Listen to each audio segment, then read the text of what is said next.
Our guest today taught us an important lesson earlier this season. Every week is hate week. But, that Auburn hate hits a little different, right? Welcome to Beat Everyone. I'm Ben Flanagan with AL.com. It's Iron Bowl week. We're just a few days away from this game. It's Thanksgiving tomorrow, so maybe we should mention a few things that we're thankful for. But hate first. We'll get to the hate first. There's literally nobody better on earth to bring on this show today. This man is the Iron Bowl from Auburn. Played at Alabama, obviously, for 4 years, beat Auburn 3 times, and the Iron Bowl that he lost didn't even matter because he won the national title right after it. One of the greatest linebackers in Alabama history, all SEC, All-American, first-round NFL draft pick, national champ. Rashaan Evans is back. We're thankful for you, man. Thanks for doing this. Oh, man, I always appreciate you guys having me back every time, so I always look forward to it. Man, Rashaan, I said it before. You told us before that the Tennessee game, you told us during Tennessee week that every week is hate week, but please tell me there's a little bit something extra when it comes to Auburn. Oh, yeah, this week is always going to be a little bit different from all the other ones, just from the tradition and just the embedded hatred that, you get embedded with when you're a little kid, man. You get taught these things as you get taken out of the womb about the history against Auburn and Alabama. So, I mean, for me, obviously, everybody knows my history when it comes to Auburn. I'm born and raised, I obviously chose to go to University of Alabama, and the rest was history. So for me, I mean, it's always going to be a deep type of connection to this game. And the odds always determine whether or not, you're going to have bragging rights for the rest of the year. So we know how big this week is going to be. So you got to take us into Iron Bowl week. You did this 4 times. Your first season, it was a revenge game after the kick 6. Coach Saban always warned against playing with too much emotion. He would talk about that publicly a lot. I'm sure the messaging was probably the same to you guys. But how did you and how did your teammates feel about this game every year?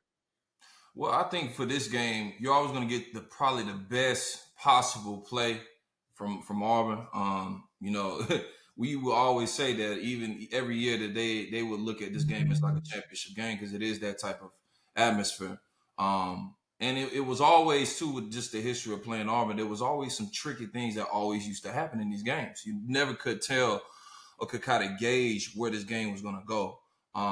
Something always wild happens at the end of the game, or there's always some type of trickery or something that happens in this game that makes it, memorable. So I'm kind of expecting the same outcome for this week when it comes to, those big time moment games where, you continue to play those things on the replay booth and constantly replay it to everybody else that's opposite of you. So, I'm just excited for this week for these guys, just to be able to prepare and knowing that these type of games can be a trap. Just got to look at it as if it's almost a championship game. Preparation has to be as high as it's ever been this season, even with the fact that you've had, a couple losses up under your belt. So every game counts at this point. So, I would expect Bama at this point to bring their best game. And I'm also expecting Auburn to bring their best game as well for this week. It's the playoffs right now. Yep. It's the playoffs. It's win or go home. The stakes couldn't be higher. I mean, I want to get into what you were saying a little bit earlier about like trickeration and weird stuff. I feel like Alabama fans, and you tell me what the players think or what you think. I feel like the fans always have too much anxiety about Auburn, especially for games there at Jordan-Hare Stadium. Weird things obviously happen, freaky stuff. They're always in the way of a national championship with Alabama. We always hear Alabama's their Super Bowl. They can ruin everything, but I mean, Rashaan, doesn't the rivalry go both ways, though? Like, shouldn't Alabama want to kill Auburn just as bad, if not worse? Oh, no doubt. I mean, even preparing for this game, that's the mindset anyway. I mean, you got to almost prepare as if you're going for a heavyweight type match. Any type of slightness of thinking that this game is going to be just a walk in the park, you're going to be madly fooled just because of the atmosphere. You can't control the elements when you're going into uncharted waters with Auburn. They're in a situation where they have nothing to lose.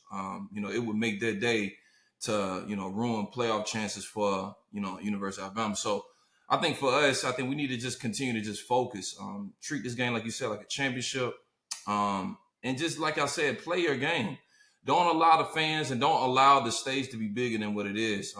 Because if you do those type of things, you can kind of start doing things that you're not, that you didn't practice, things that you didn't go over. You didn't go through walkthroughs and do. So you have a bigger chance of making, bad mistakes, especially as a young team who is still trying to kind of gauge and kind of catch their rhythm too late in on postseason.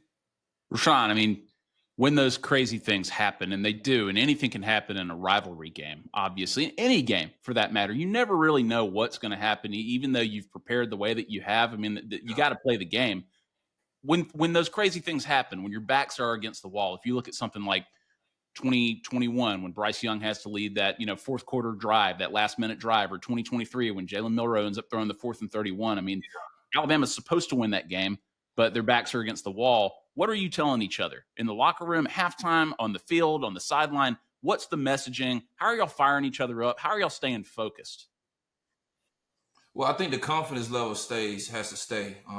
You got to constantly remind your brothers beside you that this is our game, and that regardless of even when we were going to start this game, regardless if either we were going to be up going into halftime or we we're going to be down going into the halftime, the game plan still stands. So, I think that was one of the biggest things that helped us have success when I was playing. That the mindset and the plan never changed regardless of the situation that we were in halftime. I think that was one of the main reasons why we were able to go and play against Georgia and had the outcome that we did as well then too. So I would tell these guys, man, just know that, Auburn is going to, like I said, Auburn's going to give you their best game. They're going to bring out all the trickeries, regardless of where you're at in that halftime. You just really at that point just trying to go through your X's and O's and strategies of how you're going to, calm everybody down, and also too how you're going to pick apart, the offense and defense going into this back end of the game. So, just keeping your guys as calm as possible. It's going to be stupid, mad loud, stupid energy. Even during warm-ups, you're going to want to try to tell guys, hey, to amp it down just a little bit. You don't want to, max yourself out. In the first drive, you can't even make a tackle, you can't make a block, or you can't, read your keys and execute. So those little things is what I'm telling guys, to be prepared going into, that second half.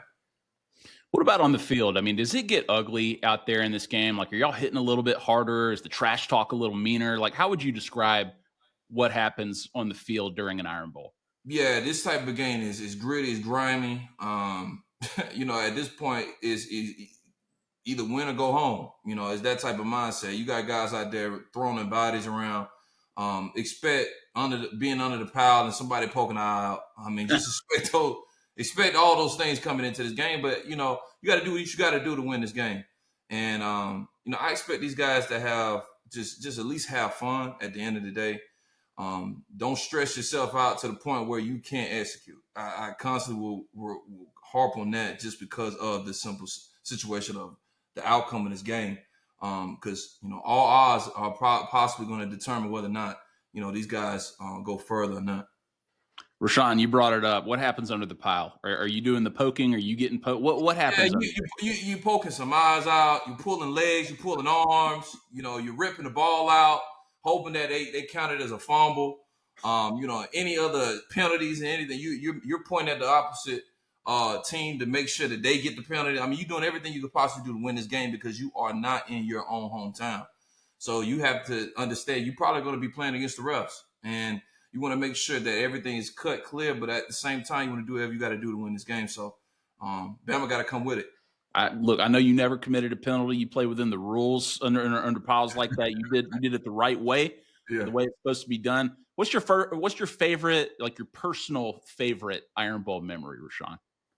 Oh man, so many. I would say, honestly, the one we lost, that year that we lost.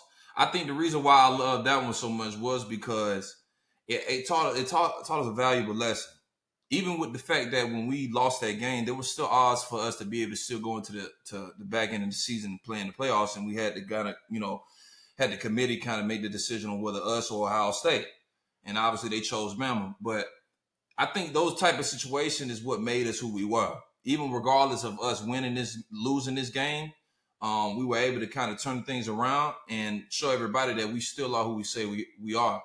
And but even with this situation, you still want to go into this game with knowing that your situation in reality, that you have to win this game in order for you to go further. Our situation was maybe a little different then, but now that they're in this reality, they got to understand that this game is, every game at this point has to be won in order for us to get to that last game. So, all the energy is up right now, but at the same time, we gotta make sure we come through with this one. Rashaan, like fans, we often joke that 2017 Iron Bowl didn't matter, right? Because you lost the game, you go to the playoff anyway. You don't even have to play in the SEC championship. So, and then you win. You beat Georgia in the. But it sounds like it did matter to you in the sense that it taught y'all lessons, right? That Saban sermon of like never waste a failure, right? Y'all could do that right then and there. So it did matter in some ways, I guess. Yeah, Mo, I would say I think that was probably the reason why we were able to go far and win out. It was almost like a chip on your shoulder to kind of prove to everybody that, hey, we're not done. And I remember that time when we did lose, even after that game, we knew after walking out of that stadium that we were going to win that championship. They put us in that the committee selected us to get in. So, and it was so convincing that everybody that was wearing that jersey, everybody that was a part of that organization, they knew that if we ever got in, we were going to win that game just because of how deep it hit. Knowing that the history and the people that were involved, people that were rooting for us, people that were, even hoping for us to lose and mess up our trajectory to go into that last game. I mean, all of those things in one was what fueled us to be able to get to that back end of the game. So I think these guys just, they need to come in with the same type of mindset of looking back at some of those old games that we played and understanding that, hey, they're going to do these type of things, even though it's a different coach state, even though it's a different regime. I have seen teams go back 2-3 years into the playbook and get them out. So, just going back and seeing how that panned out and use it as motivation, I think that would be a good tactic to use. Sean, you were on some of the most talented teams in Alabama history. You were a big reason why. So that 2017 team, looking back, it's amazing y'all even lost one game. And it doesn't surprise anybody that y'all handled business when you got the opportunity in the playoff. Rashaan, what about this week? Alabama's 9-2. If they win, they go to the SEC championship. The playoff is still obviously on the table. Auburn's 5-6. It's been a weird season. Fired their coach, can't decide on a quarterback. Sounds like they're starting Ashton Daniels after he sat for the Mercer game when Deuce Knight had a huge day. Alabama's only a 5.5-point favorite in this game. It's obviously in Jordan-Hare, in Auburn. What do you think right now? Like I said, man, it's we have to look at the reality of things right now. We're not an undefeated team. We're not even a one-loss team. So, like I said, every game at this point is just that much more important. And just understanding that, even though a team that has a losing season don't really have the ability to move forward, they're even more dangerous than any other team that you play. They're going to play with a little bit more, grit. They're going to play with a little bit more anxiousness. They're going to be a little bit more desperate.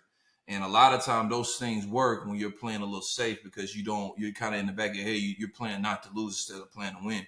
So I think these guys should just have colors flying. They should fly around, and just go have fun, man. And like I said, never make the stage bigger than what it is. Don't allow the fans to, rattle you. Don't allow the media. Don't even get involved in any of that rat poison that we always talk about. Just to make sure that you had this tunnel vision type mentality going into this game, because really the only game that matters this week is this one.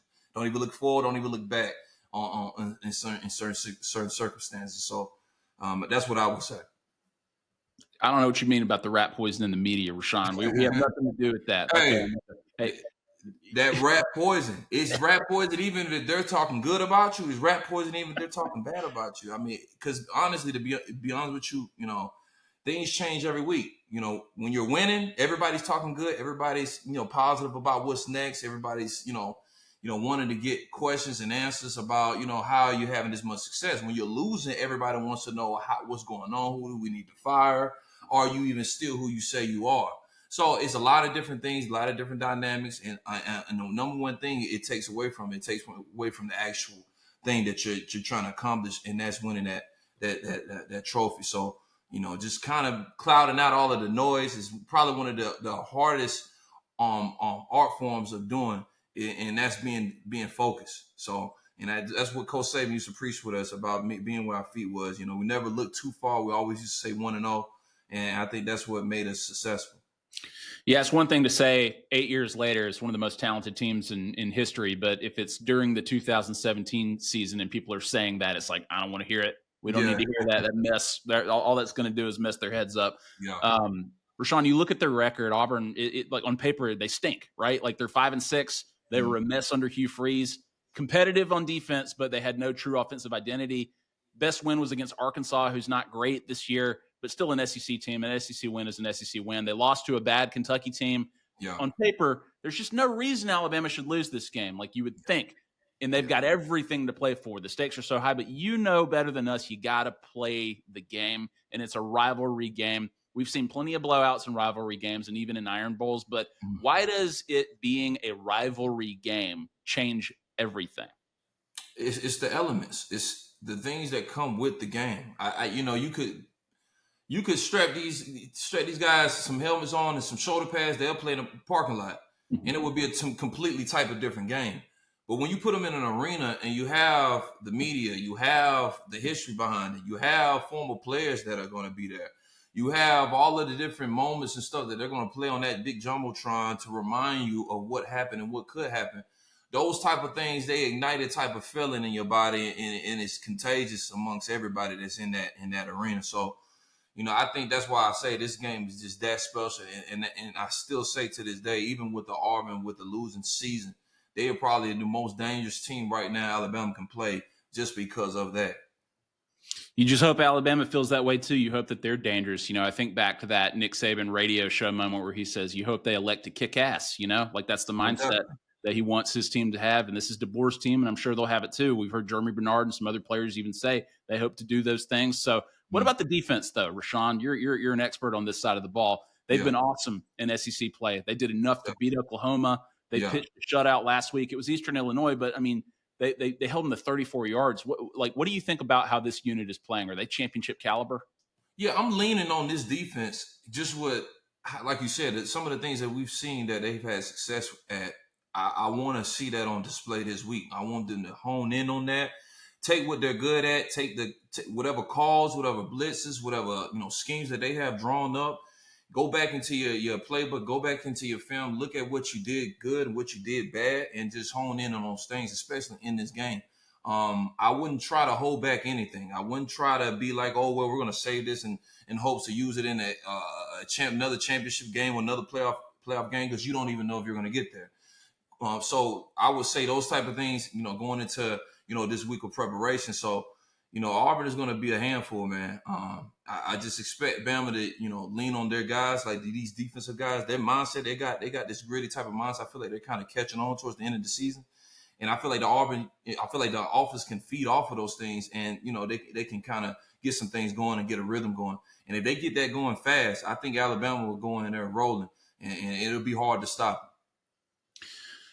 Rashaan, switching gears for just a second and looking back at the Eastern Illinois game and even going back to the Oklahoma game, I've talked to some fans about this, talked to other people in media. We've heard Coach DeBoer talk about it, but I have not talked to a player about this. When Connor Talty, Alabama's kicker, got booed last week by the fans, a lot of them in the student section, but regardless, the fans in the stadium, how'd that make you feel? Like, how would you feel if you got booed by your own fans? Oh yeah, you're not going to feel good at all. I mean, when you put that jersey on, you're almost like another extension of each other. You represent the fans represent you. It's all coexist. It's all in one. So I'm pretty sure he took that to heart. But I would say too, even by him taking that to heart, let there be a lesson. Let it be another understanding that these fans, they've seen a certain standard. They've seen a lot of great football being played. They know when guys are out there playing high level of football, and they know when they're not. So, we could say what we want about the fans. Fans are going to be fans, but they've seen a lot of football to know, how things used to be. But, the advice I would give that kicker, I would say use it for motivation, man. I would go in there and, just let it loose. Let that leg loose. I would get extra Normatec. I would get extra massages.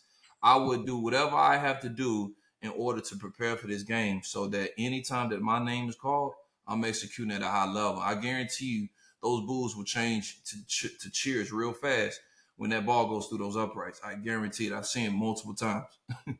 A lot of it was obviously stemmed too from what the cameras caught in the Oklahoma game. There was a high snap. He misses the kick. He kind of chews out the long snapper in that moment. And Coach DeBoer to to give Talty credit here, he said that all that was fixed behind the scenes. He Yeah, owned it.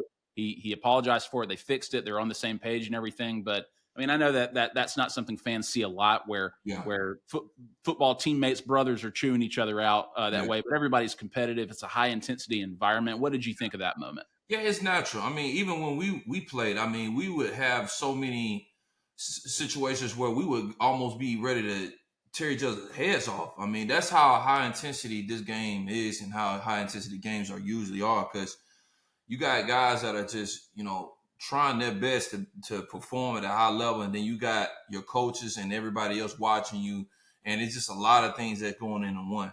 Another thing I would say, even with, while the cameras are watching or while other people are watching, just understand, even with your guy, your teammate, if he makes a mistake, be able to kind of pull him to a side and have that conversation. But I know that's a lot harder than said. Just a lot harder done than said, just because of the simple fact you're in that high energy type of situation. So, I think, the number one thing Coach Saban used to teach us, no pointing no fingers, no hands up, no clapping of the hands if you drop a ball. If you miss a tackle, don't look to the sideline. Don't look at your guy why he didn't set the. I mean, just those little things, because there's a certain level of accountability. If the ball doesn't go through the upright, it's not only just the guy that caught the ball to set the ball. It's also your fault as well as the kicker. So, because you're all wearing the same jersey and you're all trying to, achieve the same goal. So, if one guy messes up, we all mess up, and that's always been the mindset whenever we used to go out there and play. That's a great message. You've been so positive in what you've said about Alabama, the players. You're publicly very supportive. I'm interested because once Alabama players leave Alabama, when y'all go to the NFL or when y'all just continue your lives post playing careers in Tuscaloosa, it's interesting to see how former players react to the game Mhm. now, right? And Yeah, we saw Terry and Arnold on a podcast recently talk about Bo Scarborough coming back and trying to send the team a message and try to motivate them. He said it didn't really hit them quite the right way, even though they're fine now. But then we saw Damian Harris talk about that. We saw Marquise Mays talk about it. Clinton Dix got in on the conversation. What do you think of that? I mean, yeah, what's your mindset in terms of how supportive, how critical you yeah. want to be of the current team as somebody who used to play there? Yeah, I think there's a level of reading the room, and a level of self awareness as well too, even on both ends. I think this is a different era, man. I think the guys that used to play back in the day, we used to get a kick off of other type of reinforcement. We used to get going by yelling, "Oh, you not doing what you're supposed to do," all the hoorah, all the. We used to get going off of that. These guys nowadays, they might do better as far as positive reinforcement. Mhm. Not so much a point the finger of why you didn't do this, or why you guys dressing this way or doing these type of things, but more of a kind of direction of, hey, this is how you can do it and this is how you should do it, and then also bringing it in and doing it in your own way to the point where you're still having fun with it. You don't want to take the fun away from you. You don't want to take the energy and the want to from these guys to the point where they feel like nothing that I do, whether it's positive or bad, is going to get any type of reaction that I would want anyway. So you don't want to put them in that type of mindset. You want to put them in a mindset where, hey man, we at the end of the day, we put the jersey on. We represent not only just the fan base, the organization, but we also represent the guys that played and had success here, who paved the way and set the stage for what it is now. So that, I think that positive reinforcement goes a little bit farther than just negative reinforcement, just because of the time and era that we're in now with these guys. Starting to sound like Coach Evans. That's all I'm saying. I mean, I don't know what your future holds, man, but you're starting to sound like a coach to Yeah, me. I'd want to play for you. Hey, a couple more for you here, Rashaan. Something that you obviously never had to worry about was the coaching carousel while you were at Alabama. Nick Saban's job was never really on the line, was it? yeah, But in college football, you never really know what's going to happen. He obviously retired after 2023. Players transferred. You look at players like Caleb Downs and Julian Sand and so many other former Alabama guys who wanted to play for Nick Saban when they came here. And when things changed, they made a decision, right? What was best for them. And now all that's happening with Lane Kiffin and all these other coaches, it seems obvious, right? But Rashaan, how important is it for players to like, how important is it to players who the head coach is? Like, if you had been on that 2023 team and Saban left, like, what do you think you would have done? Oh yeah, it was. I think it would be very important. I mean, because you develop a relationship even through recruiting with your head coach. I mean, he comes and sees your family. Y'all go eat. however it goes. But it's a dynamic, a relationship dynamic that you kind of build and you bond, and you get to the point where when it's time to sign, that relationship is already kind of done evolved. And now at that point, once you head into those doors, you've already kind of hit the first stage of, getting to know everybody. Now you can just go work. So I think that was one of the main reasons why I came to Alabama, just because of Coach Saban and the guys that played there. I think that was one of the main reasons. I do think that if Coach Saban probably did leave, that would have made it, probably had a different type of trajectory as far as if whether or not, even maybe if I would have made it to the NFL when it came to the level that I was at that time. So, I think that plays a big role too in recruitment. And then there's another dynamic too. I mean, you got to ask yourself a question, how important is it for you to get to the league, and how important it is as well to be a part of a team and tradition where, all of these guys that came through and played for the University of Alabama has had this type of success, and this is what it breeds. So you got to kind of look at it not only just about emotion and what you feel and relationship, but you also got to look at it as like a business. You got to look at it as, something that can gauge you as far as what is the best possible situation for me to develop and be the best player that I can possibly be. If, you feel like following the coach is the best thing for you to do because you feel like you're going to get the best coaching and, you're going to get the best type of, technique and teaching that you want, or you want to go by just the simple fact of your own sheer will of, knowing that I'm going to make it regardless of who's in office. So, I think this is kind of a weird dynamic now, just because now that you can kind of move a lot different than you used to be. Coaches can leave anytime they want. Players can leave just about any time they want. So it makes the locker room and all kind of a little bit more fragile, a little bit more thin layered when it comes to relationships from player to coach. So, I think these guys now, they just have to have a mindset of, what is the real reason why I'm doing it, and what is the real reason why I'm playing for this organization, and what am I trying to get out of it? And once you answer those questions, the decision is going to be easy, and you won't have to really worry about whether or not who's going to be a coach or not. I got one more football question. I mentioned his name just a few minutes ago, and nobody knows what this guy's going to do, but you were there for the whole Lane Kiffin era in Tuscaloosa. Yeah. What do you remember about Lane as the Alabama OC? Oh man, I love Lane. Lane was he's a funny dude, but the thing I loved about him, man, he knew how to have fun and he knew how to be serious at the same time. And Lane was always a visionary mastermind when it came to offensive scheme and doing things differently to make, defenses kind of stay on their heels. So Lane is a mastermind, man. He's an even better person as well, just because of how he carries himself and how he treats players. So, and I think that's the reason why players love to play for him. And I think that's the reason why he got paid so much money, because of his skill sets that come with that. I mean, it's just not about X's and O's, but it's also a relationship thing when it comes to bringing in the right players, setting that vibe, getting those guys to want to play for you. Because now at this point, money, the NIL situation has been bigger than it's ever been. So relationship has to be one of the most important things right now, knowing that that's in the play.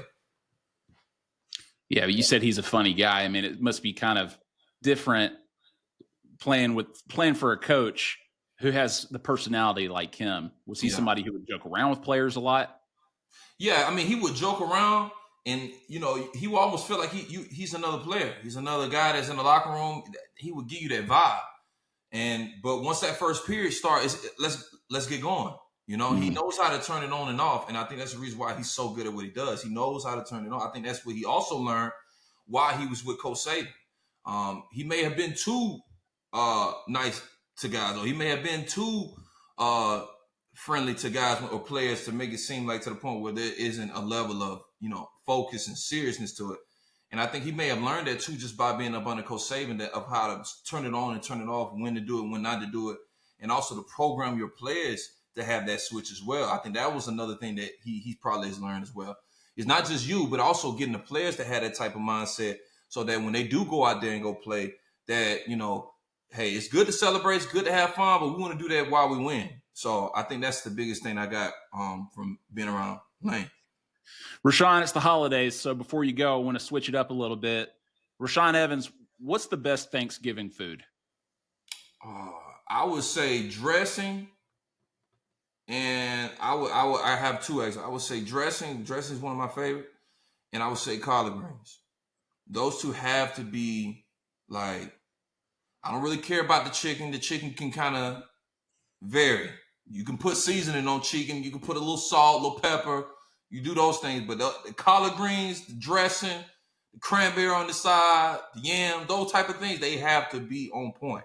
Cranberry sauce out of the can, the one that slides out the can? Absolutely. Okay. Most definitely. They have to be perfect. That makes the whole plate to me. What's the Thanksgiving food that you just don't understand? You never eat it. Oh man, I would say probably honestly, it was maybe potato salad. I'm not a potato salad guy. I'm not a deviled eggs guy. I'm not those type of dishes. I would say those. I've never really cared for them. I will always see them on the plate to go in the line. I'll sit in line. My family, we serve, and I would be the last person, let the women go first. But once I get my chance, I'm passing that through, going straight to the dressing, collard greens, the ham, cornbread, those type of things. Killer on the field, a gentleman in the Thanksgiving line. I got it. All right. Hey, what are you most thankful for when it comes to Alabama football, Rashaan? I would say the camaraderie. I think that the guys that I played with, that's what made Bama what it was. Just the different personalities, guys that came from all different places of the world, and we came in and we all learned about each other. We fought, we cried, we had bloodshed. We didn't had all type of situations while I was there, and I think that's just what made that moment that much just significant, just because of the people that were involved at that time. Yeah, it's great perspective. Last thing for you. I don't care if you do or don't say anything here, but is there anything nice you can say about Auburn? Unfortunately, I don't have nothing nice to say for Auburn right now. I think at this point, it would be crazy for me to give them any type of, energy or any type of ability to be able to take this and run with it. So I'm going to keep my mouth shut and use my media intelligence of not saying anything. Man, I'm thankful for that answer, and I apologize for even giving you the opportunity to think about doing it. Hey, Rashaan Evans, you're one of our favorites. You're one of the best to ever do it. We're huge fans. We hope you have a great Thanksgiving, and thanks for doing this. Man, appreciate you.